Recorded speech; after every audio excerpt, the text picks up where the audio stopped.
I've even been called a jihadist, communist, beefeater in a swimsuit. Collection of insults that a liberal is supposed to be. Actually, a liberal is none of these things. Within the framework of the law, we respect each other.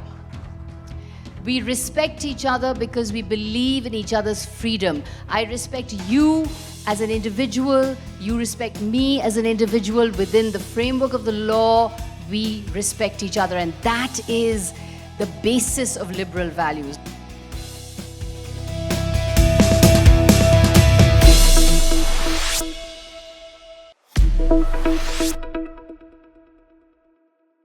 I'm a liberal, and I decided to write this book precisely for the reason that over the last 6 years, the word liberal has become a term of abuse. If you're a liberal, how many here identify as liberal? Wow, so a lot of people don't identify as liberal, actually. So are you kind of anti-liberal? So somebody who doesn't identify as liberal is what? Anti-liberal? Just not liberal. Okay. No. Maybe we are not coming to the understanding the definition of what definition. You mean. Yes. Yeah. No. But I've always wondered if people who are not liberal are anti-liberal, and if they're anti-liberal, then what are they? But that's a discussion we can have. But so liberal today is, over the last 6 years, has been called anti-national, urban Naxal. I've even been called a jihadist, communist, beefeater in a swimsuit. Yeah, that's wow. I'm a jihadist, I'm a communist, I'm also eating beef, and at the same time, I'm doing all this in a bikini. So, so there's kind of like this kind of, collection of insults that a liberal is supposed to be. Actually, a liberal is none of these things. And in the course of writing this book, I delved into the meaning of the word liberal, and I wanted to rescue the word liberal from the abuse and the vilification that it is subject to today, and understand what liberal means. And liberal is a very good word. It's not a bad word. Liberal ideas protect you. They protect your individual freedom. They protect your liberty. The Statue of Liberty. Who's seen the Statue of Liberty in America? She's holding aloft the torch of freedom. We in India are the land of liberty. Our preamble says, we, the people of India, solemnly swear to secure for every citizen liberty of thought, belief, faith, worship, expression.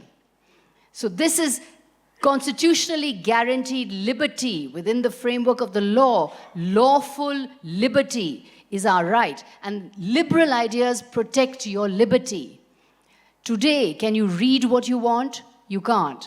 Can you write what you want? You can't. Can you say what you want? Can you eat what you want? Can you marry who you want to? Can you fall in love with who you want to? These individual freedoms are shrinking every day.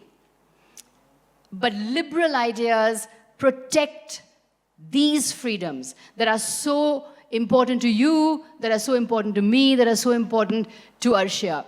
Now, there are all kinds of liberals. Liberal is not, one political party or another political party. These are foundational principles, because to be liberal basically means I respect your individual freedom.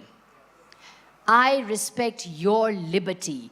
You have the right to believe what you want, to say what you want, to think what you want, as long as you respect my liberty to say what I want and believe what I want and think what I want. So within the framework of the law, we respect each other.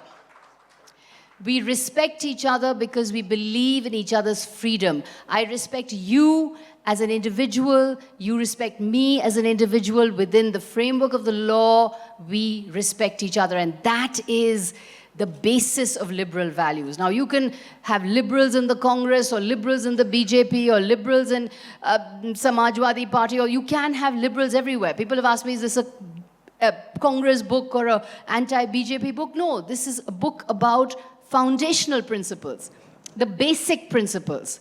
Every political party has to accept the right of another point of view. That's essential to democracy. It's essential to democracy. In democracy, you cannot annihilate your enemy. You have to argue with your opponent. There are no enemies in democracy because you both accept the rules of democracy.